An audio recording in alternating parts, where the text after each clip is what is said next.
Now, I have to go on the complaint. So let's assume the complaint is true. I didn't investigate this, but they've done a heck of a good investigation. I have to assume most of that complaint is correct. These three young men could have prevented the death of Officer Collier, probably. They were aware by 6, 7 o'clock at night that these two guys were the bombers.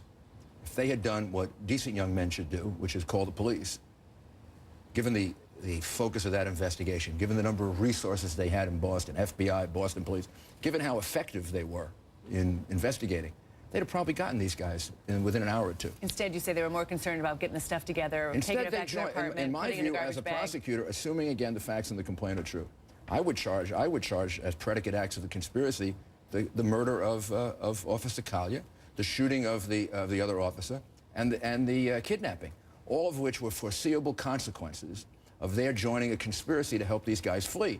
After all, that's what they're joining, right? By taking the computer. I'd also question why they're taking the computer. I imagine they're taking the computer because that computer might have evidence about them. Look, you don't do this just to help a friend. You don't help a friend who just killed an 8-year-old boy.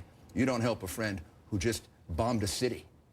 You do this because there's some kind of ideological connection. There's some kind of joining of the cause. So I don't accept the fact this is just a bunch of three kids who are just helping a friend who just bombed a city. And by the way, if you read the complaint, it also, one of these students apparently also knew that Vaseline was somehow used in making explosives, which to me at least isn't a common piece of knowledge that everyone has. Not a common piece of knowledge at all. And also, they tell you a month before that they know how to make bombs. There's a bombing in Boston. You make the connection right away. Let me ask this, because obviously, Mayor, you were actually in law enforcement a lot longer than you were in politics. I think a lot of people forget that right now. There's been a suggestion, Alan Dershowitz among others, that says, you know, these charges, they're serious, but these aren't giant charges that these men are being held on. He's not trying to diminish the charges. What he's doing is suggesting that prosecutors, investigators want to get more from these guys. Yeah. What more do they want from them? What would you want to hear from them? Well, I think they want to know the whole network.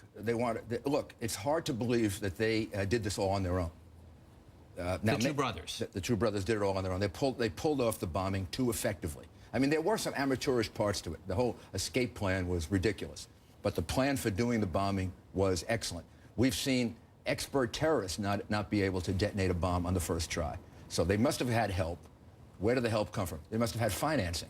The older brother went to Russia for 6 months, wasn't working. Somebody paid for that. Where did that money come from?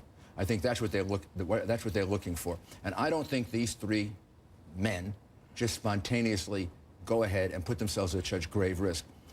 Professor Dershowitz is a good friend of mine, but I beg to differ with him. These are very serious charges. A consequence of this conspiracy that they joined is the death of a police officer. These men are looking at a long, long time in jail. I'd be seeking 20, 30 years in jail. Let's talk about, I want to talk about the trip to Russia that you just mentioned from the older brother. You say, you've been critical that there wasn't a ping. You know, you think that maybe when he went back there, clearly he must have been followed by Russian security services, right? Because he had already been on their radar. Where was the breakdown? I don't know. I don't like to play Monday morning quarterback because I've been in this for too long, and to know that I've made a lot of mistakes at different times as well. I think it has to be looked at from the point of view of things did go wrong. The system didn't work here. Now let's fix it. That's for the future. We can't fix it for the past. This guy should have been followed. We should have picked up these things. When the FBI investigated, they should have stuck with it longer. When he came back, the fact that he went to Russia should have made him even more of a suspect. Somehow it made him less of a suspect. He was on the list when he left. He wasn't on the list when he came back. He should have been moved up the list after going to Russia. Here's a man who's suspected of being involved with Chechen, Dagestan terrorists. He makes a trip to Russia. Immediately you translate that as, that's not a trip to Russia. He's not going to the Moscow Symphony. He's going to Russia so he can go to Dagestan. He should go up the list at that point. That corroborates what the Russians were saying to us, that this guy somehow is involved with Dagestan Chechen terrorists. So somehow the right hand didn't know what the left hand was doing. Look at what happened at the questioning, right? The FBI is questioning him. The FBI expects they're going to question him for 2 days, 3 days. All of a sudden, the Justice Department and the magistrate, not talking to the FBI, walk in and cut off the questioning in the middle of what the FBI says was very fruitful questioning.